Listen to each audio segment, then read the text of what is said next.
White house में Donald Trump और Netanyahu की मुलाकात हुई। कई मुद्दों पर डोनाल्ड ट्रंप और नेतन्याहू के बीच बातचीत हुई, चर्चा हुई। दोनों नेताओं के बीच तकरीबन 90 मिनट तक ये बैठक चली है और बैठक के बाद नेतन्याहू ने एक वीडियो बयान जो है वो जारी किया है। ट्रंप के साथ मुलाकात अब तक की सबसे अच्छी बातचीत, ये कहा है उन्होंने। ये पूरी तरह सहयोग, आपसी समर्थन वाली बैठक थी। एक बार सुन लेते हैं क्या कुछ कहा गया उनके द्वारा इस वीडियो के जरिए। סיימתי עכשיו פגישה מצוינת עם הנשיא טראמפ. כשאני אומר מצוינת, זה לא מן השפה אל החוץ. שיחה עם שותפות מלאה, עם תמיכה הדדית, עם הבנה על היעד המשותף להבטיח שלאיראן לא יהיה נשק גרעיני, וגם יעדים אחרים. אחת השיחות הטובות ביותר שקיימתי עם נשיא ארצות הברית, ידידנו דונלד טראמפ. היה שם גם כל הצוות הבכיר שלו, הצוות הבכיר שלנו, וגם כאן הייתה הזדמנות להחליף רעיונות וגם לתאם תאומים שהם חשובים לביטחון ולעתיד של מדינת ישראל. אני מכאן הולך יחד עם רעייתי שרה לטקס ההשכבה של ידיד נפלא שלנו, לינזי גרהאם. אני בטוח שאני מייצג כאן את כל אזרחי ישראל. तो इजराइल की सुरक्षा के लिहाज से बहुत महत्वपूर्ण रही ये बैठक। पूरी टीम दोनों की जो है मौजूद रही बैठक के दौरान। बहुत पॉजिटिव ये बातचीत रही।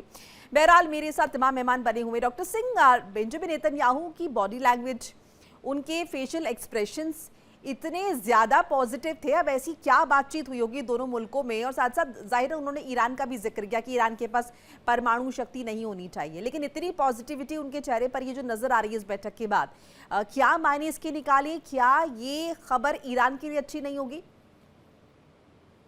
देखिए, निश्चित रूप से मीटिंग में खुल के बात हुई होगी और जो वो कह रहे हैं कि परमाणु मुद्दा हो या ईरान के जो अन्य इशूज हैं, इसके अलावा भी तुर्की का इशू भी जरूर उन्होंने डिस्कस किया होगा।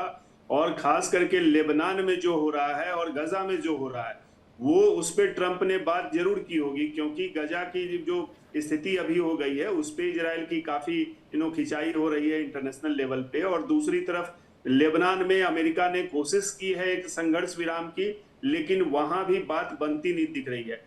ऐसे में दोनों के बीच, राष्ट्रपति ट्रंप और नेतन्याहू के बीच, मोनिका जी, जो डिफरेंसेस थे वो पाटने की कोशिश है। वो कह रहे हैं, खुद कह रहे हैं कि तालमेल बिठाने की कोशिश की हमने, बातचीत की। तो ये तालमेल तो निश्चित रूप से जो बिगड़ा है उसको ट्रैक पे लाने के लिए ये मीटिंग बहुत ही दोनों के लिहाज से इंपॉर्टेंट था। अब इसके आउटकम क्या होंगे? क्या वो ईरान पे फिर से ये लोग, चूंकि पिकेक्स माउंटेन की बार बार बात हो रही थी और खास करके इजराइल तो राष्ट्रपति ट्रंप को जरूर ये दिखाया होगा इन्होंने कि कैसे मुस्तफा खमनेई के इंटरवेंशन से अब फिर से ईरान एक तरफ मिसाइल प्रोग्राम को बढ़ा रहा है, दूसरी तरफ से परमाणु प्रोग्राम को जो पिकेक्स माउंटेन कॉम्प्लेक्स है उसमें बढ़ा रहा है। और कहीं ना कहीं अटैक उस पे, परमाणु के जो प्रोग्राम जहां से चल रहे हैं उस पे अटैक की और यूरेनियम को कब्जे करने की भी कहीं ना कहीं कवायद की बात चल रही है। ये इस पे बात हुई होगी। अमेरिका क्या अटैक करेगा, मुझे नहीं लगता इतना आसान होगा अमेरिका के लिए। एग्रेशन दिखाना, पोस्चरिंग करना अलग बात है, लेकिन धरातल पे उसको उतार के अमेरिका को अभी तक क्या मिला है वो ऑब्वियस है हमारे सामने।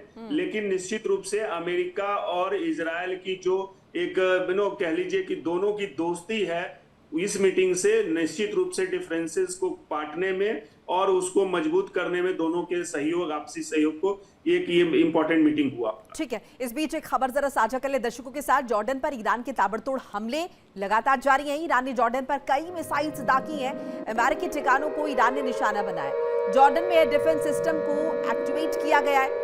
ईरानी मिसाइल्स को रोकने की कोशिश कर रहे हैं। जॉर्डन द्वारा कहा गया है जॉर्डन ने ईरानी मिसाइल्स को इंटरसेप्ट किया है।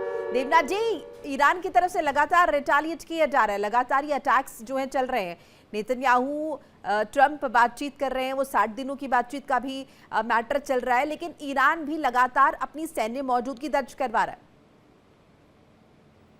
जॉर्डन के ऊपर सबसे ज्यादा हमले अब ईरान इसलिए कर रहा है क्योंकि अमेरिकन फोर्सेस जो हैं वो जॉर्डन में ज्यादा से ज्यादा डिप्लॉय कर रही हैं। जब अमेरिकन फोर्सेस ने अपनी शुरुआती दौर में डिप्लॉयमेंट की थी तो ज्यादातर उनकी जो एयरफोर्स खास तौर से, और एयरफोर्स में भी उनके जो बड़े वाले जहाज हैं, एयर टू एयर रिफ्यूलर्स, और इलेक्ट्रॉनिक वॉरफेयर एयरक्राफ्ट, जो कि एक्चुअली बड़े बड़े ट्रांसपोर्ट प्लेन होते हैं जैसे कि बोइंग एयरफ्रेम, तो इनको गल्फ कंट्रीज में डिप्लॉय किया था। देखिए इंडिया डेली 24/7 अब आपकी स्मार्ट टीवी पर। इंडिया डेली मौजूद है सभी डिजिटल प्लेटफॉर्म पर लाइव और लगातार। इंडिया डेली 24/7 हर दिन राष्ट्र को समर्पित।